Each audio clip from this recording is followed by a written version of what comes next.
Semangat pagi! Selamat datang kembali di Arta Raya Channel, channel edukasi pajak, manajemen, bea cukai, TV Doc, dan hot topik lainnya. Perkenalkan, saya Yaumir, analis pajak di Arta Raya Gansel, yang akan mengisi video kali ini. Teman-teman, saat ini dunia sedang dihadapkan dengan pandemi COVID-19, termasuk negara kita Indonesia. Pandemi ini tentunya sangat mempengaruhi banyak aktivitas sosial, laju perekonomian, dan berbagai aspek kehidupan lainnya. Di sisi perekonomian, dampak dari pandemi ini hampir dirasakan oleh seluruh lapisan masyarakat. Dimulai dari jutaan pekerja Indonesia yang dirumahkan hingga turunnya omset para pelaku usaha. Jadi tidak heran jika pandemi COVID-19 ini ditetapkan sebagai bencana nasional.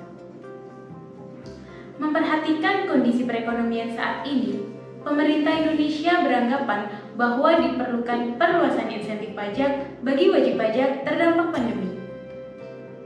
Nah, salah satu insentif yang diberikan oleh pemerintah tertuang dalam PMK 86 tahun 2020 yang menggantikan peraturan sebelumnya, yaitu PMK 44 tahun 2020. Dalam PMK 86 ini, pemerintah memberikan 5 insentif pajak bagi wajib pajak terdampak pandemi. Insentif yang pertama ada PPh pasal 21 ditanggung pemerintah, atau yang biasa kita sebut dengan PPh 21 DTP. Insentif yang kedua ada PPh final UMKM ditanggung pemerintah, yang juga biasa kita sebut dengan PPh final DTP. Insentif yang ketiga ada pembebasan PPh pasal 22 impor. Insentif yang keempat ada pengurangan PPh pasal 25 sebesar 30%. Dan yang terakhir ada pengembalian pendahuluan restitusi PPN. Nah, kira-kira apa sih detail isi PMK 86 ini? Dan apa juga perbedaan antara PMK 44 dan PMK 86 tahun 2020? Penasaran kan? Untuk itu jangan kemana-mana, tetap di Arta Raya Channel.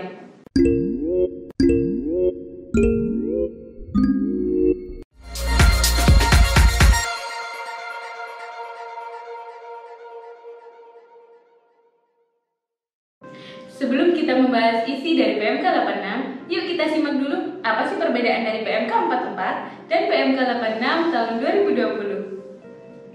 Perbedaan yang pertama, pemerintah memperluas kode klasifikasi lapangan usaha yang berhak menerima insentif.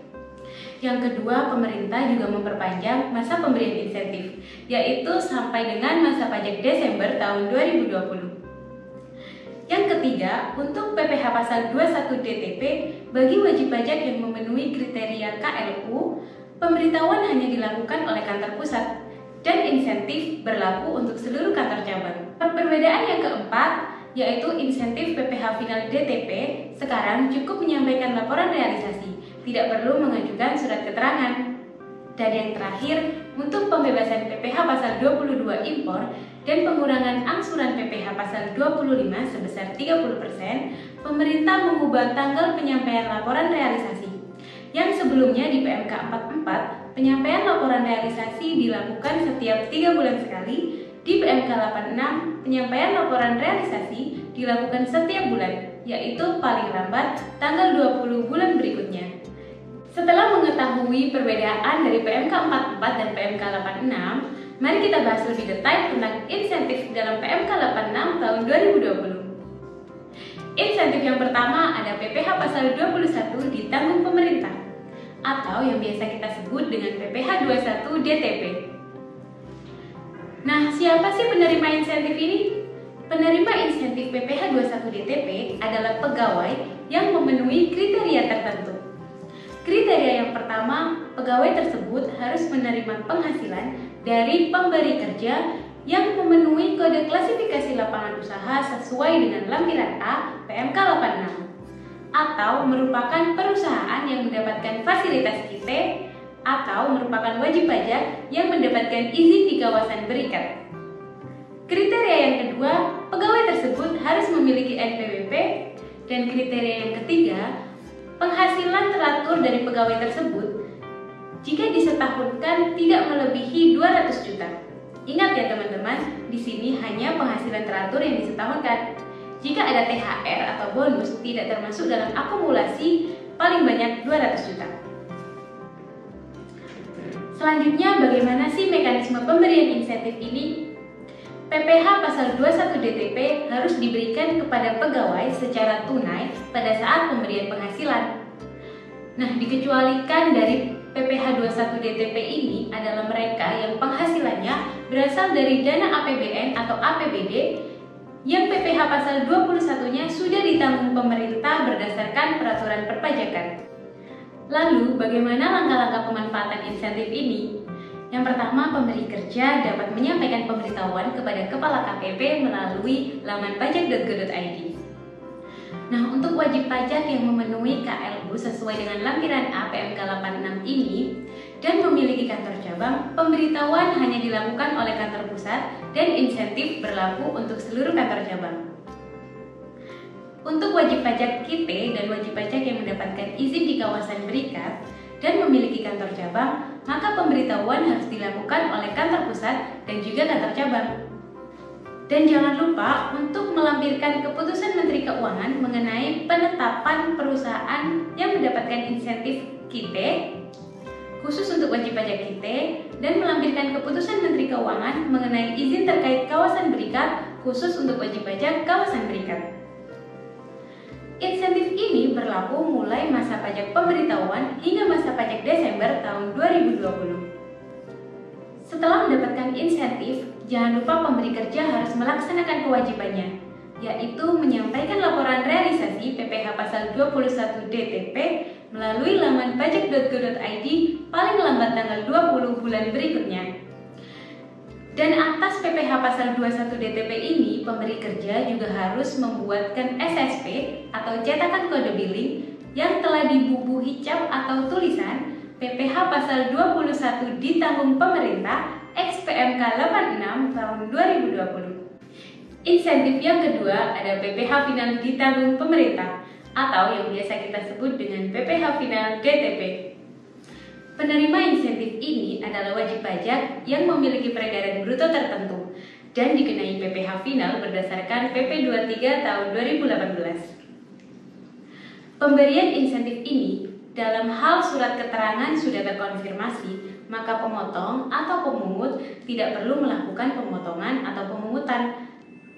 Tapi pemotong atau pemungut harus membuatkan SSP atau cetakan kode billing yang telah dibubuhi atau diberi tulisan PPh final ditanggung pemerintah ex-PMK 86 tahun 2020. Selanjutnya untuk pengajuan permohonannya, bagi wajib pajak yang belum memiliki surat keterangan, maka dapat memanfaatkan insentif ini dengan cara menyampaikan laporan realisasi. Dan laporan realisasi tadi dapat diperlakukan sebagai surat pengajuan yang mana wajib pajak tersebut dapat diterbitkan surat keterangan jika memenuhi kriteria dalam PMK 99 tahun 2018 yang merupakan peraturan pelaksanaan dari PP 23 tahun 2018. PPh final DTP ini berlaku mulai masa pajak pemberitahuan hingga masa pajak Desember tahun 2020. Selanjutnya, jika sudah mendapatkan insentif, jangan lupa untuk melaksanakan kewajiban, yaitu menyampaikan laporan realisasi PPh final DTP melalui laman pajak.go.id paling lambat tanggal 20 bulan berikutnya, dan dilampiri SSP atau cetakan kode billing yang telah diberi cap atau tulisan PPh final ditanggung pemerintah ex-PMK 86 tahun 2020. Insentif yang ketiga ada pembebasan PPh pasal 22 impor. Siapa sih penerima insentif ini? Penerima insentif ini adalah wajib pajak yang memenuhi kriteria, yaitu memiliki kode klasifikasi lapangan usaha sesuai lampiran H PMK 86 ini, atau merupakan perusahaan yang mendapatkan fasilitas KIT, atau merupakan wajib pajak yang mendapatkan izin di kawasan berikat. Selanjutnya untuk pengajuan permohonan SKB PPh pasal 22 impor ini, wajib pajak dapat mengajukannya melalui laman pajak.go.id dengan melampirkan surat keputusan Menteri Keuangan mengenai penetapan perusahaan yang memperoleh fasilitas KIT khusus untuk wajib pajak KIT dan melampirkan keputusan Menteri Keuangan mengenai izin di kawasan berikat khusus untuk wajib pajak kawasan berikat. Pembebasan ini berlaku mulai dari SKB terbit hingga masa pajak Desember tahun 2020. Selanjutnya, Kepala KPP akan menerbitkan keputusan, yaitu SKB jika wajib pajak memenuhi kriteria dan surat penolakan jika wajib pajak tidak memenuhi kriteria. Jangan lupa setelah mendapatkan hak berupa insentif, wajib pajak juga harus menyampaikan kewajibannya, yaitu berupa penyampaian laporan realisasi pada laman pajak.go.id yang dilakukan setiap bulan, paling lambat tanggal 20 bulan berikutnya. Insentif yang keempat, ada pengurangan angsuran PPh pasal 25 sebesar 30%. Penerima insentif ini harus memenuhi kriteria, yaitu memenuhi kode klasifikasi lapangan usaha sesuai dengan lampiran M PMK 86, atau merupakan perusahaan yang mendapatkan fasilitas KIT, atau merupakan wajib pajak yang mendapatkan izin di kawasan berikat. Lalu bagaimana sih untuk pemanfaatan insentif ini? Wajib pajak cukup menyampaikan pemberitahuan melalui laman pajak.go.id. Pengurangan ini berlaku mulai masa pajak pemberitahuan hingga masa pajak Desember tahun 2020. Jangan lupa setelah mendapatkan insentif, wajib pajak juga harus menyampaikan laporan realisasi pada laman pajak.go.id paling lambat tanggal 20 bulan berikutnya. Insentif pajak yang kelima, ada pengembalian pendahuluan PPN sebagai PKP beresiko rendah bagi wajib pajak yang menyampaikan SPT masa PPN dengan status lebih bayar restitusi paling banyak 5 miliar rupiah. Penerima insentif ini harus memenuhi kriteria, yaitu memiliki KLU sesuai dengan lampiran PPMK ini, atau merupakan perusahaan yang mendapatkan fasilitas KIT, atau merupakan wajib pajak yang mendapatkan izin di kawasan berikat. Nah, kriteria yang kedua, wajib pajak harus menyampaikan SPT masa PPN dengan status lebih bayar restitusi paling banyak 5 miliar rupiah. Pemberian insentif ini, wajib pajak yang memenuhi kriteria dapat diberikan pengembalian pendahuluan kelebihan pembayaran pajak sebagai PKP beresiko rendah. Untuk SPT masa PPN yang dapat diberikan insentif adalah SPT masa PPN sejak berlakunya PMK ini hingga SPT masa PPN Desember tahun 2020. Yang dimaksud PKP beresiko rendah harus memenuhi kriteria.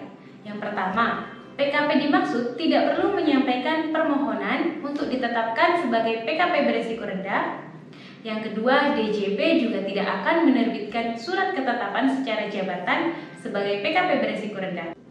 Untuk KLU yang dimaksud dalam setiap insentif PMK 86 ini adalah KLU yang tercantum dan dilaporkan dalam SPT tahunan tahun pajak 2018 atau data master file DJP bagi wajib pajak yang terdaftar setelah tahun 2018. Bagaimana? Teman-teman sudah ada yang memanfaatkan insentif ini belum? Kalau ada yang kurang jelas, tulis di kolom komentar ya. Dan jangan lupa untuk berita terupdate mengenai pajak, manajemen, bea cukai dan tikidok bisa cek di kanal media sosial Artaraya Consult. Terima kasih sudah stay tune di Artaraya Channel dan nantikan konten-konten kami selanjutnya. Sampai jumpa!